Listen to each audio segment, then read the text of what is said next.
اس کے قیام کی تحریک کا آج ہم آغاز کر رہے ہیں، اور انشاءاللہ اگلے چند ہفتوں میں، چند مہینوں میں آپ ایک سیاسی پارٹی اس کو معرض وجود میں آتے ہیں۔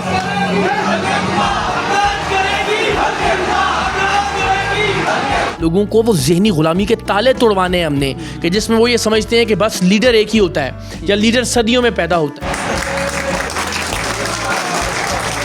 جی تو ناظرین، سید اقرار الحسن صاحب میرے ساتھ موجود ہیں، ان سے بات کرتے ہیں۔ سر السلام علیکم۔ وعلیکم السلام سر کیسے ہیں؟ اللہ کا احسان، آپ ٹھیک ہیں؟ الحمدللہ۔ سر یہ بتائیے گا، یہ جو ایجنڈا لے کر آپ آئے ہیں اور آج آپ نے اس تحریک کا آغاز بھی کر دیا، نام اور پرچم کشائی بھی آپ نے کر دیا، لیکن لوگوں کو بڑی کنفیوژن ہے، کچھ لوگ کہہ رہے ہیں کہ یہ سیاست ہے، کچھ لوگ کہہ رہے ہیں یہ تحریک ہے، یہ سب سے پہلے کلیئر کر دیجیے۔ دیکھیے، یہ چونکہ 78 سال میں نا ہم سمجھتے رہے کہ یار کوئی ایک بندہ آتا ہے اور بیٹھ کے کہتا ہے لو جی میں نے نا دکان کھول لی ہے، تو پارٹیاں یہاں دکانوں کی طرح کھلتی رہی ہیں۔ پارٹی ایک ادارہ ہوتی ہے جو بڑا ایک ایوولوشن کا، ارتقاء کا پروسیس ہوتا ہے، جو ایک شعوری، فکری اور نظریاتی سفر کے بعد بنتی ہے۔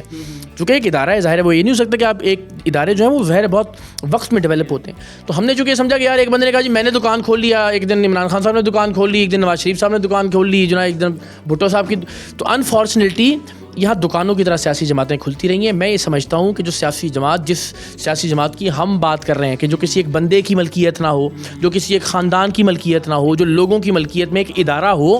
اس کے قیام سے پہلے لوگوں کو وہ ذہنی غلامی کے تالے توڑوانے ہیں ہم نے، کہ جس میں وہ یہ سمجھتے ہیں کہ بس لیڈر ایک ہی ہوتا ہے یا لیڈر صدیوں میں پیدا ہوتا ہے، یا وہ یہ سمجھتے ہیں کہ بس جس کے پاس پیسے ہیں یا جو کسی اور وجہ سے مشہور ہو گیا ہے وہی صرف جو ہے نا وہ قیادت اور لیڈرشپ کا رول پلے کر سکتا ہے۔ ان کو یہ بتانا ہے کہ آپ میں، آپ کے بچوں میں بھی لیڈرشپ کی صلاحیت اور قیادت کی صلاحیت موجود ہے۔ پاکستان کی گلیوں اور محلوں میں اللہ نے جن لوگوں کو قیادت کی، لیڈرشپ کی صلاحیتیں دی ہیں، انہیں تراش کر، نکھار کر، تلاش کر لے کر آنا ہے، اور اس کے لیے ایک سسٹم بنانا پڑے گا جو کہ ایک جمہوری سیاسی جماعت ہوگی، جس کے اندر انٹرنل الیکشنز ہوں گے، جس کے اندر میرٹ ہوگا، جس میں کوئی چاپلوس یا خوشامد کی بنیاد پر جو ہے وہ آگے نہیں آئے گا، کوئی رشتہ داری کی بنیاد پر آگے نہیں آئے گا، اپنے ٹیلنٹ کی بنیاد پر آگے آئے گا۔ وہ نظام ہم نے وضع کرنا ہے، اور وہ نظام ایک سیاسی جمہوری تحریک جماعت ہوگی۔ اس کے قیام کی تحریک کا آج ہم آغاز کر رہے ہیں، اور انشاءاللہ اگلے چند ہفتوں میں، چند مہینوں میں آپ ایک سیاسی پارٹی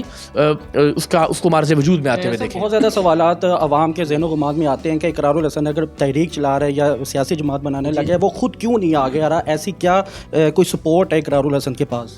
نہیں سپورٹ ہو تو پھر میں آگے آ جاؤں۔ میں یہ سمجھتا ہوں جو میں نے اب تک اسیس کیا وہ یہ کہ پاکستان کا سب سے بڑا پرابلم ہی شخصیت پرستی ہے۔ بھٹو صاحب کی لڑائی ہم لڑتے ہیں، بے نظیر صاحبہ کو ہم پوجنا شروع کر دیتے ہیں، نواز شریف صاحب کی ہم پرستی شروع کر دیتے ہیں، عمران خان صاحب کو مہاتما اور بھگوان ہم مان لیتے ہیں کہ بھائی ان میں کوئی غلطی ہو ہی نہیں سکتی۔ تو یہ جو شخصیت پرستی ہے، اس سے نکلنے کا حل یہ ہے کہ جو آدمی ایک جمہوری جماعت کی بات کرے وہ خود اپنے عہدے کی قربانی دے پہلے۔ اگر میں نے ایک جماعت بنائی اور میں اس کا مالک یا چیئرمین بن کے بیٹھ گیا تو اس کا مطلب یہ ہے کہ وہ ایک اور آدمی کی جماعت بن جائے گی۔ اقرار صاحب ایک لاسٹ سوال میں پوچھنا چاہوں گا، یہ بتائیے گا کہ جب خان صاحب آئے تھے تو لوگوں نے کہا کہ یار ایک کرکٹر کیسے ملک پاکستان کو سنبھالے گا، پھر اس کے بعد جواد احمد صاحب نے اپنی جماعت بنی، انہوں نے کہا یار ایک سنگر کیسے اپنی جماعت کو سنبھالے گا، اور ایک صحافی جب یہ تحریک چلاتے ہیں اور سیاست کی بات کرتا ہے تو لوگوں کے ذہن میں یہ سوال آتا ہے کہ ایک صحافی کیسے یہ تنظیم چلائے گا اور کیسے یہ تحریک کو چلائے گا۔ یہی تو میں سمجھانے کی کوشش کر رہا ہوں کہ ایک صحافی یہ تحریک نہیں سنبھالے گا، ایک صحافی جو ہے وہ حکومت نہیں چلائے گا۔ حکومت وہ آدمی چلائے گا جو لاڑکانہ،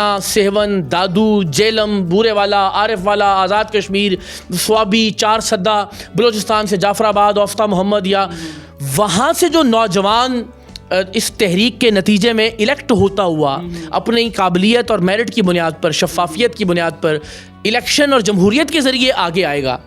وہ اصل میں پاکستان کو سنبھال سکے گا۔ میں بار بار کہتا ہوں، آپ کہتے ہیں کسان کا مسئلہ حل کرے گا جاگیردار، اس کو الیکٹ کرو۔ میں یہ کہتا ہوں کسان کا مسئلہ کسان کا بیٹا حل کرے گا جس دن وہ انشاءاللہ وزیر اعظم پاکستان بنے گا۔ تو ہم عام لوگوں کو لے کر آئیں گے۔ میں تو کہہ ہی نہیں رہا ہوں کہ میں تحریک سنبھالوں گا، میں تو کہہ ہی نہیں رہا ہوں کہ میں اپنے پاس کوئی عہدہ رکھوں گا، میں تو کہہ ہی نہیں رہا ہوں کہ میں کوئی پاکستان کا عہدہ جو اپنے پاس رکھوں گا۔ اقرار بھائی آخری سوال پوچھنا چاہوں گا کہ تاریخ گواہ، ہسٹری گواہ ہے کہ جب بھی کوئی پاپولر ہوتا ہے تو اس کا نام لے کر اس کا ووٹ لیا جاتا ہے، اس کی سمپتی ووٹ لیا جاتا ہے۔